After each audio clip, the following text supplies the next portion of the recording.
Hey, this is Tom at Buxton Auto. Today we're going to be talking about Texas Form VTR 262, Affidavit of Heirship of a Motor Vehicle. This is a form you would use if mom or dad has recently passed away, there was no will, and you needed to get the title put into your name, or you're going to sell this car to someone else. So let's take a look at this form. I'll walk you through it.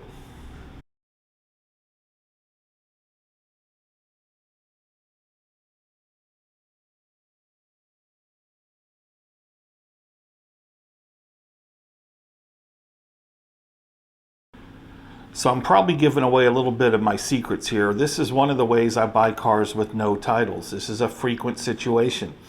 Husband or wife dies, the title was only in the other person's name, or mom died, there's no will, we don't know what to do.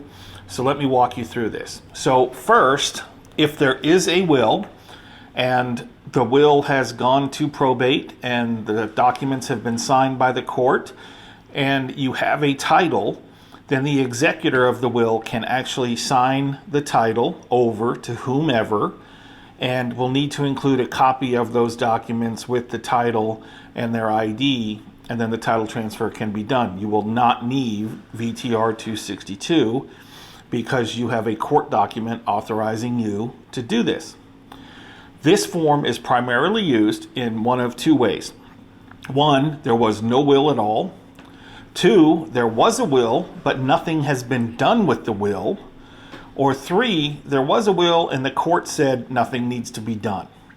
In probably 90% of these cases, what it really is someone dies with no will. All right, so I put a link in my description to get this form downloaded as a PDF from TxDOT's web or Texas DMV website. We'll run through the sections real quick, and I'll explain what and where and how you're going to do it. The top section is vehicle and decedent information. So that's where you're going to put the vehicle's VIN number in, the tag number if you have it, year, make, model, license plate. Sorry, I'm also looking at the notes. Date of birth, date of death, location of the death, and who the legal owner is. Now, a great way to source that information is to actually just get their registration, which most people keep in their glove box. That's going to have the legal name that they have the car registered under, year, make, model, VIN number, everything you're going to need. So that's the top section, vehicle and decedent information. The next thing is the surviving heirs of the decedent. Now, if you are a husband or wife and your spouse has died, you are the only heir. Your children are not included in this. It would just be you. So you're going to put down your name, address, etc. on the form as heir number one. The next section is the transferee section. You can transfer it directly to yourself, or you can sell the car. And so you're going to put either your name or the name of the person that you're selling it to in that section. Okay? Then the next question is the affidavit of the heirship, and that's where you're going to mark either that there was no will, that's one of the check boxes, or two, there was a will, the will hasn't been probated or anything, or the court has said that you don't need to. In almost all cases, it is going to be there is no will. I want to point out an interesting fact. With this document, you actually do not have to have the original title. So if the person has passed away, you cannot find the title to save your life, you do not need it. You will be able to sell the car without the title. This is one of the very, very rare occasions you do not need a title. What you will need is if the state has a recorded lien showing on the vehicle, does not matter if the person paid it off or not. If the state's record shows there is a lien, you will need a copy of the release of lien. So the best way to see if there's recorded lien is again on the registration form that's probably in their glove box. If there is a lien holder, they will be listed on that form. If there's a lien, you'll need to contact them, tell them your loved one has died. They will probably want a copy of the death certificate, and they will send you a release of lien. You will then attach that release of lien to this document when you are selling the vehicle. So you're the only one, you're the husband, you're the wife, whatnot.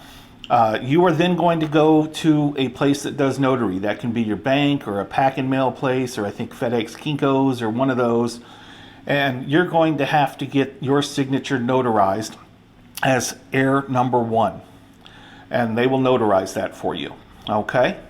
Then at the bottom, you're going to do the odometer disclosure. And you're basically just writing in what the mileage on the vehicle actually is. And you're going to sign it and date it for the date of transfer, meaning whatever day you're actually selling it. You will then also need Texas Form 130U, application for title, which you will fill out. Those documents are going to get the car registered. So let me just recap. You need a release of lien if the vehicle shows a lien. You need this form notarized, and you need Texas application for title Form 130U. I will put a link for that below as well. And you will need to take that to the tax office or send the buyer, if it's not going into your name, to the tax office. They will generate a new title. And if the car has been inspected in the last 90 days, they will allow the buyer to get new license plates for the vehicle as well. All right, now let's talk about another scenario, and that is a scenario where dad's already died, mom has passed away, and the car was in mom's name, and there are 3 children. So the process is the same. Up at the top, vehicle decedent information is the vehicle's information, the legal name of the registered owner, and the date and location where they passed away. Surviving heirs of decedent would be all 3 children. So all 3 children will need to fill out this form as heir 1, 2, and 3. Now, here's the caveat.